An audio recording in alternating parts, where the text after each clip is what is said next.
आज हम आपको दिखाएंगे कि कैसे अंकुर नरोलॉजी के सामर्थ्य प्रचार को सुनकर मसीह विरोधियों ने सचमुच प्रभु यीशु मसीह से माफी मांगी। जब आप उस प्रचार को सुनोगे तो परमेश्वर आप सभी से बातचीत करेंगे, इसलिए आप सभी उस प्रचार को पूरा जरूर सुने। आप सभी उस प्रचार को सुन सकते हैं। धर्म परिवर्तन कराने वाले एक गैंग का खुलासा हुआ था जो सरेआम धर्म परिवर्तन कराने की कोशिश कर रहा था। अब खुलासा यह हुआ है कि धर्म परिवर्तन के लिए 20 लाख रुपए का लालच दिया गया था। जी हां, 20 लाख रुपए का। आरोपी हिंदू बस्तियों में घूमकर लोगों को ईसाई धर्म अपनाने के लिए बरगला रहे थे। एक शख्स ने धर्मांतरण गैंग के आरोपियों को रंगे हाथ पकड़ा था तो उसे भी धर्म बदलने के लिए समझाने लगे थे। भोपाल में धर्म परिवर्तन के आरोप में पुलिस ने 3 महिलाओं को तुरंत पकड़ लिया था और 2 पुरुष बाद में दबोचे गए। तो जब यीशु मसीह के नाम को लोग धप्पा देने की कोशिश करते हैं तो उनके लोग लड़ते हैं। इसलिए मैं कहता हूं विरोधियों को जो बोलते हैं कि पंजाब में कन्वर्जन चल रहा है, उनको कुछ कहने की जरूरत नहीं, क्योंकि मैं भी उन्हीं विरोधियों में से एक था। मेरे दादाजी इनकम टैक्स के ऑफिसर थे। जब उनको कैंसर हुआ, बोन का, हड्डियों का कैंसर हुआ, जब जलंधर के बड़े बड़े डॉक्टर्स के पास वो गए और किसी ने बताया कि एक सिस्टर यहां पे है, क्रिश्चियन सिस्टर, जब वो प्रार्थना करेगी तुम्हारे दादाजी ठीक हो जाएंगे। लेकिन मुझसे नहीं बात हुई, मेरे मम्मी पापा से होती थी। तो वो जब प्रार्थना कराने के लिए उनके घर में जाते थे और जब वो सिस्टर मेरे घर में आती थी तो मैं बोलता था कि हम हिंदू सिखों में से हैं, मैं खत्री परिवार से हूं, अगर ये दोबारा क्रिश्चियन लोग हमारे घर में आए तो मैं इनको गालियां निकालूंगा, इनको मारूंगा, इनको पीटूंगा, क्योंकि ये अंग्रेज लोग अपना धर्म यहां पे छोड़ गए। इसलिए मैं कहता हूं कि विरोधियों का विरोध मत करो। अगर मेरा भी विरोध करते क्रिश्चियन लोग तो मैं आज यहां पे ना होता। जब मेरा विरोध हुआ वो मेरे घर में वापस नहीं आए। मुझे मेंटली अपसेट के अटैक होने शुरू हुए। सुसाइड करने की तरफ जब मैं चल पड़ा, सब जगह जाके देखा, न्यूरोलॉजिस्ट के पास, दिमाग के डॉक्टर्स के पास। मैं खुद पढ़ा लिखा इंजीनियर था, मेरी फैमिली में बहुत सारे डॉक्टर हैं, कहीं भी इलाज जब नहीं हुआ। जिस दिन सुसाइड करना था, ओवरडोज लेके, भांग खा के, बहुत सारे नशे में करने लगा था। उस दिन एक हिंदू व्यक्ति जो उस चर्च का मेंबर था, उस बहन ने कहा, परमेश्वर का आत्मा मुझसे कह रहा है उस घर में दोबारा जाओ। मेरे पापा का नाम जीवन है, तो कहते हैं जीवन के घर में जाओ, और उस घर में प्रभु मुझे कह रहा है कि वहां कोई रूह है जो प्रभु से बचाना चाहता है। वो बोला, परिवार बोला, कहते नहीं जी उस घर में हम नहीं जाएंगे, वहां उनका लड़का है एक बड़ा कट्टर हिंदू टाइप का, वो नहीं मानता, वो कहता अगर आए तो हम गालियां निकालेंगे, हम नहीं जाना चाहते। वो सिस्टर बोली नहीं तुम मेरी बात मानो, जाओ उस घर में प्रभु का आत्मा कह रहा है। वो मेरे घर में आए, मैं घर में नहीं था। जब वो मेरे घर में मेरे बेडरूम में बैठे तो मैं नशा करके जब आ रहा था वापस अपने घर में, और मैंने अपना रूम जब खोला तो मेरे रूम के सामने वो बैठे थे। उसमें मेरा घमंड टूट चुका था, बीमारी के साथ मैं खत्म हो चुका था। अपने घर के अंदर गया, कुछ नहीं बोला। उन्होंने मुझे बाइबल दी और कहा कि प्रभु यीशु मसीह किसी धर्म या जात को बनाने के लिए नहीं आए। वो इतना छोटा परमेश्वर नहीं है कि सिर्फ पृथ्वी की बात करे, जो कि परमेश्वर के जो खुदा ने बनाया उसके सामने बिंदी भी अगर लगा दो तो वो बिंदी भी धरती से बड़ी लगेगी। आपको ये धरती इतनी छोटी है प्रभु के सामने। उसने कहा बाइबल पकड़, जिस दिन तेरे को ईसाई धर्म नाम का बाइबल में शब्द मिलेगा उस दिन तू बाइबल पढ़नी बंद कर देना। मैंने कहा मैंने तो मीडिया से यही सुना है कि ये लोग धर्म बदलते हैं, बड़ा नेक्सस चल रहा है जी, बड़ा धर्म परिवर्तन का धंधा चल रहा है जी, बड़ा कुछ हो रहा है जी। उन्होंने कहा अच्छा, हम भी हिंदू परिवार से हैं, परमेश्वर ने हमें चंगा किया है, जिसको प्रभु अपने पास बुलाता है ये उन्हीं को मालूम है। उस दिन बाइबल पकड़ ली। रात को 8 बजे 16 अगस्त 2004 नशा करके एक घर देखा जहां वो बंदगी करते थे। वापिस आया, मेरे पे ले हैंड प्रार्थना हुई। पहली प्रार्थना में मुझे समझ आ गया था कि अगर इस धरती पे मेरा कोई हल कर सकता है तो वो सिर्फ प्रभु यीशु मसीह है। मेरे को समझ आ गई थी एक प्रार्थना में ही। हल पूरा नहीं हुआ था लेकिन एक प्रार्थना में समझ आ गई थी, क्योंकि मैं दुनिया घूमा हुआ था, कंप्यूटर इंजीनियर था, मेरी फैमिली में बड़े बड़े अफसर थे, सब जगह पढ़े लिखे लोग थे। तो मैं जानता था कि जो मैं देख रहा हूं ये फेक नहीं है। जो मैंने मीडिया से सुना, जो मैंने लोगों से सुना, वो नकली, वो गलत था, लेकिन जो मैं अपनी आंखों से देख रहा था, एक्सपीरियंस कर रहा था, वो सही था। बाइबल को पकड़ा। उस टाइम पे ब्रॉडबैंड इंटरनेट होते थे। आज की तरह इंटरनेट आम नहीं था, किसी किसी घर में होता था। कंप्यूटर आम नहीं था, किसी किसी घर में डेस्कटॉप कंप्यूटर होते थे। तो मैंने अपने कंप्यूटर पे इंटरनेट ऑन किया, यीशु मसीह के बारे में सर्च करनी शुरू की। क्या ये फेक है? क्या ये पैसा देके धर्म बदलते हैं? आज लोग बोलते जी बड़ा पैसा मिलता है जी। मैं सबके सामने बोलने के तैयार हूं, मुझे पैसा चाहिए। है कोई बंदा पैसा देता जो क्रिश्चियन बनने के? बहुत सारे लोग तैयार है मेरे पैसा लेने के लिए, एक भी नहीं। वो पास्टर जिनके तक नहीं जिनके पास होता, फिर भी वो सब कुछ छोड़ के आपको यीशु का वचन सुनाते हैं। अगर उनके पास आपको कन्वर्ट करने के लिए पैसा होता तो पहले वो स्कूटर लेते, अपना घर लेते, अपने बच्चों को सरकारी स्कूलों में नहीं डालते। वो मरते हैं, खपते हैं जीसस क्राइस्ट का प्रचार करने के लिए, आपको उद्धार की कथा सुनाने के लिए, ये बताने के लिए कि प्रभु यीशु मसीह किसी धर्म या जात को बनाने के लिए नहीं आया, वो आपको बचाने के लिए आया। अगर आप जीसस के पास आएंगे, आप कोई भी धर्म के क्यों ना हो, कोई भी जाति के क्यों ना हो। मैं अन्य जातियों में से था, इसलिए मैं विरोध नहीं करता जो लोग विरोध करते हैं। मुझे मालूम है अगर आज मैं उनका विरोध करूंगा, बड़ी आसानी से इंडियन लॉ के मुताबिक उनको जेल हो सकती है क्रिश्चियनिटी का विरोध करने के कारण। लेकिन मैं ये सोचता हूं कि अगर मैं भी विरोधी होता और कोई मुझे जेल में भेज देता तो आज मैं कभी प्रचारक न बन पाता, यीशु मसीह की कृपा का स्वाद कभी ना चख पाता।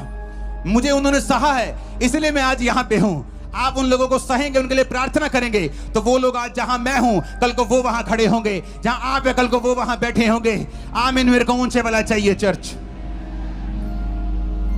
कोई मायने नहीं करता चाहे मैं एक अन्य जाति से आया, कोई मायने नहीं करता चाहे वो बहन जिसने गवाही दी वो क्रिश्चियन में से आई। लेकिन जब दोनों प्रभु से दूर थे तो दोनों दुखी थे। दोनों प्रभु के नजदीक हुए तो दोनों की शर्मिंदगी को परमेश्वर ने खत्म कर दिया। बाइबल कहती है जब हम यीशु के क्रूस को देखते हैं, आपने स्कूलों के बाहर, कॉलेजेस के बाहर क्रूस लगा देखा होगा। लोग बोलते क्रूस को उतार दो, क्रूस को उतार के पैरों में रख दो, क्रिश्चियन धर्म को नीचे कर दो। वो क्रिश्चियन धर्म की निशानी नहीं है।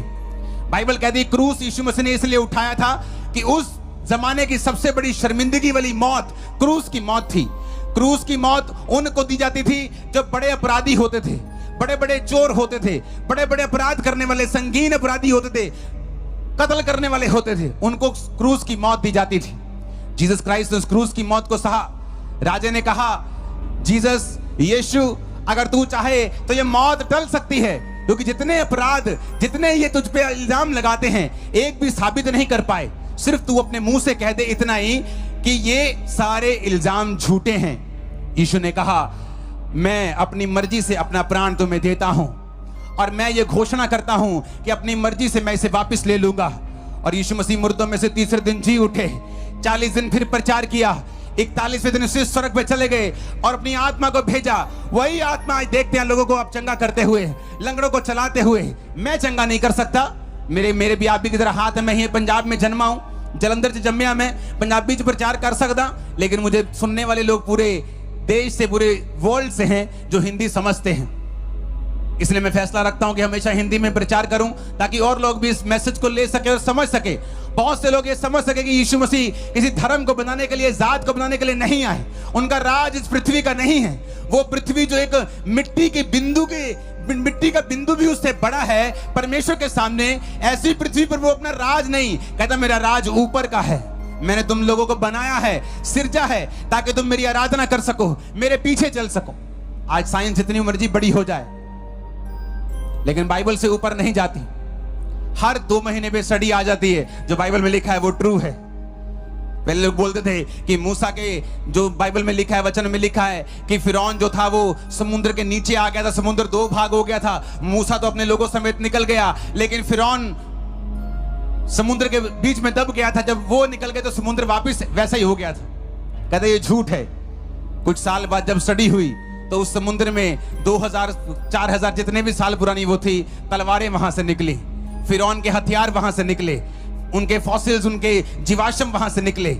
हर कुछ देर बाद नासा ये बताता है कि बाइबल में जो लिखा है वो बिल्कुल ट्रू है, बिल्कुल सच्चाई है, क्योंकि ये किसी धर्म की पुस्तक नहीं है। ये जीवित परमेश्वर का वचन है, जिसने आपने और मेरे लिए इस वचन को सिरजा है कि जब हम इस वचन को सुनेंगे और मानेंगे, हम किसी भी जाति, किसी भी धर्म से क्यों ना हो, खुदावंद हमें बरकत देगा, हमें आजाद करेगा, हमारे परिवारों को शर्मिंदगी से आजाद करेगा।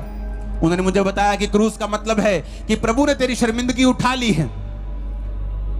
एक जवान बच्चा जब घर में नशे करने लग जाता है, घर को सपोर्ट करने के बजाय घर का पैसा उठाने लग जाता है, माता पिता को कंधा देने के बजाय, उनको सहारा देने के बजाय माता पिता को उनके पीछे लगवा लेता है, तो ये एक शर्मिंदगी है। जब उसके बनने का समय होता है वो नशे में चला जाता है, ये एक शर्मिंदगी है। जब जवान होता है बीमार हो जाता है, ये एक शर्मिंदगी है। मुझे बताया गया कि अगर मैं जीसस क्राइस्ट के उस क्रूस के ऊपर विश्वास करूं, जो किसी धर्म का प्रतीक नहीं है, बल्कि इस बात का प्रतीक है कि प्रभु यीशु मसीह इस दुनिया में आए थे और मेरे लिए सारी शर्मिंदगी को अपने ऊपर बिना किसी पाप के उठा लिया। आज जो कोई उस क्रूस के ऊपर विश्वास करेगा, परमेश्वर ने कहा वो उसकी शर्मिंदगियां धरती के ऊपर से जाती रहेंगी। मैंने विश्वास किया क्रूस के ऊपर, बाइबल पढ़ी, आज मुझे 20 साल हो चुके हैं, 2024 आ चुका है। 20 साल में मैंने कितने ही बार, सैकड़ों बार बाइबल पढ़ ली। नया नियम तो मैंने सैकड़ों बार ही पढ़ लिया, पुराना नियम भी कई बार पढ़ लिया। एक भी बार बाइबल में ये नहीं आया कि मैं ईसाइयों का परमेश्वर हूं। एक भी बार ये नहीं आया कि मैं धर्म बदलने आया हूं। एक भी बार नहीं आया कि धरती पे मेरा राज, परमेश्वर ने कहा मेरा राज वहां का है। धरती पर वो राज जो तुम लोग कहते हो, वो राज परमेश्वर स्थापित करने के लिए नहीं आए, वो आत्मिक राज को स्थापित करने के लिए आए। नहीं तो हम लड़ते, शारीरिक रूप में लड़ते तो उसका राज स्थापित हो। यीशु ने कहा मेरा राज आत्मिक है। तुम सब लोग मेरे धर्म और राज का पीछा करो, तुम सब लोग बाइबल का पीछा करो, तुम सब लोग वचन को सुनो। तो देखो अन्य जातियां जिन वस्तुओं की खोज में रहती हैं, क्या खाएंगे, क्या पिएंगे, क्या पहनेंगे, परमेश्वर ने कहा ये सब वस्तुएं तुम्हें पीछे पड़ के मिल जाएंगी। किसी वस्तु के पीछे तुम्हें जाना नहीं पड़ेगा। एक राजे का बच्चा जब सुबह उठता हो और राजा के पास जाकर रोए, खूब रोए, जोर जोर से रोए, चिल्ला चिल्ला के रोए, और राजा पूछे क्या चाहिए, क्यों रो रहा है तू? और वो बोले मुझे नाश्ता चाहिए। तो राजा सिर पे हाथ मारेगा, अरे बेटा ये लाखों करोड़ों खरबों रुपया तेरा है, मेरे बाद तू राजा होगा, सब तेरा है बेटा, तू नाश्ते के लिए क्यों रो रही है? तो तुझे मिलेगा ही, कपड़े तो मिलेंगे ही। जीसस ने कहा सुलेमान के जैसे कपड़े इस दुनिया में किसी ने नहीं डाले। सबसे बुद्धिमान था वो, आज तक सुलेमान के जैसा बुद्धिमान कोई नहीं हुआ। प्रभु ने कहा सुलेमान के जैसे कपड़े मैंने किसी को नहीं पहनाए, लेकिन एक फूल को, एक फ्लावर को जो सुबह उगता और शाम को झड़ जाता है, उसको सुलेमान से भी अच्छे कपड़े पहनाए हैं। तो तुम्हें क्यों नहीं पहनाऊंगा जो उसके धर्म और राज्य की खोज करते हो। उसने कहा चिड़ियों को देखो, कौओं को देखो, वो नहीं बटोरते, स्टोर नहीं बनाते कि चलो जी दाने रखा लो, काम मान गए। परमेश्वर ने कहा ना वो काटते हैं ना वो बटोरते हैं, तो भी तेरा स्वर्गीय पिता उन्हें खिलाता है। तो तेरा स्वर्गीय पिता जिसने तुझे जन्मा है तुझे क्यों कर ना खिलाएगा? इसलिए में कोई शब्दों की त्रुटि हुई हो तो आप कृपालु हैं, दयालु हैं, दास को बार बार क्षमा कीजिए।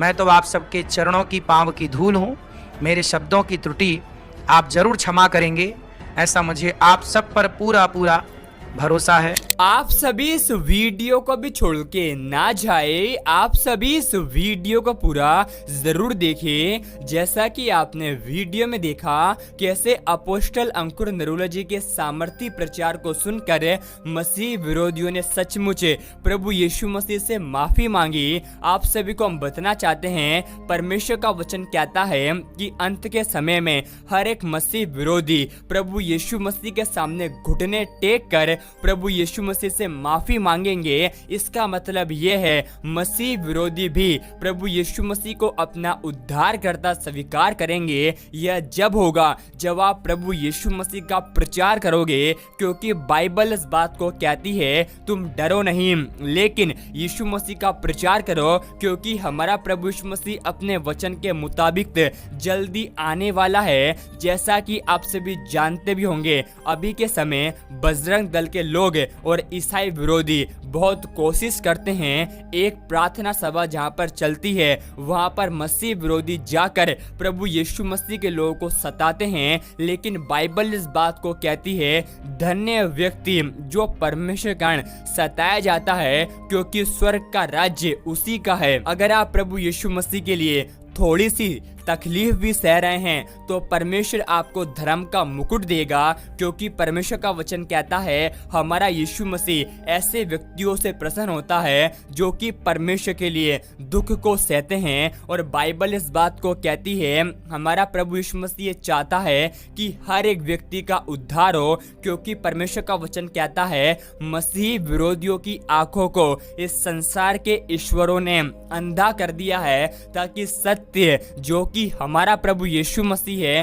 उसे ना पहचान पाए। लेकिन आप सभी को हम एक बात बताना चाहते हैं, ये अंत के समय चल रहे हैं, जैसा कि आप सभी जानते भी होंगे। परमेश्वर का वचन कहता है अंत के समय में बहुत सारे झूठे भविष्यवक्ता उठ खड़े होंगे और बहुतों को भरमाएंगे, जगह जगह अकाल पड़ेंगे, भूकंप होंगे। तो परमेश्वर का वचन कहता है तुम ये जान जाना कि अंत का समय निकट है और परमेश्वर का पुत्र जल्दी आने वाला है। इसलिए आप सभी से हम कहना चाहते हैं आप सभी बहुत सावधान रहे और यीशु मसीह के लिए दुख को उठाए, क्योंकि परमेश्वर का वचन कहता है परमेश्वर का प्रचार कर, आज समय और समय तैयार रहे, क्योंकि बाइबल इस बात को कहती है यदि तेरा बेरी भूखा हो तो उसे खाना खिलाना, यदि प्यासा हो तो पानी पिलाना, क्योंकि ऐसा ही करने से तुम अपने स्वर्गीय पिता की संतान ठहरोगे। जैसा कि आप सभी जानते भी होंगे, अंकुर नरूला जी खुद प्रभु यीशु मसीह की एक समय विरोधी थे,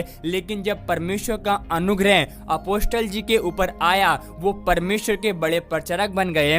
उसी प्रकार आप नहीं जानते कि आप किस ईसाई विरोधियों को यीशु मसीह का प्रचार करोगे, उसके लिए प्रार्थना करोगे, तो परमेश्वर के अनुग्रह से उसका जीवन बदल जाएगा। क्योंकि बाइबल बताती है पौलुस भी एक समय प्रभु यीशु मसीह के लोगों का बहुत विरोध करता था, लेकिन जब परमेश्वर की दया पौलुस के ऊपर आई वो परमेश्वर का बड़ा प्रचारक बन गया।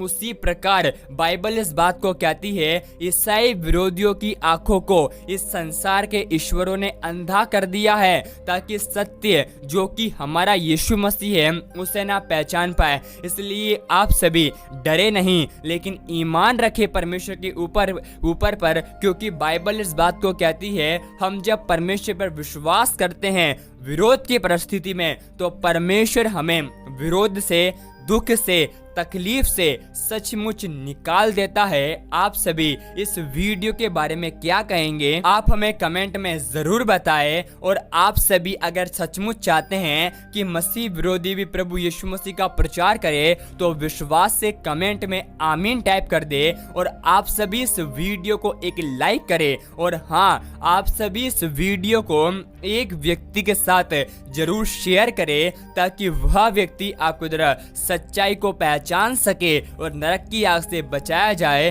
क्योंकि आप नहीं जानते कि आपके एक वीडियो शेयर करने के द्वारा आप कितने लोगों तक यीशु मसीह का प्रचार पहुंचाते हैं। तो ऐसा हमारा विश्वास है कि आपने इस वीडियो को एक व्यक्ति के साथ जरूर शेयर कर दिया है। आप सभी हमारे YouTube चैनल को सब्सक्राइब भी कर ले, क्या पता एक परमेश्वर का वचन आपकी पूरी जिंदगी को ही बदल दे। परमेश्वर आप सभी के साथ हैं, परमेश्वर आप सभी को बहुत आशीष दे।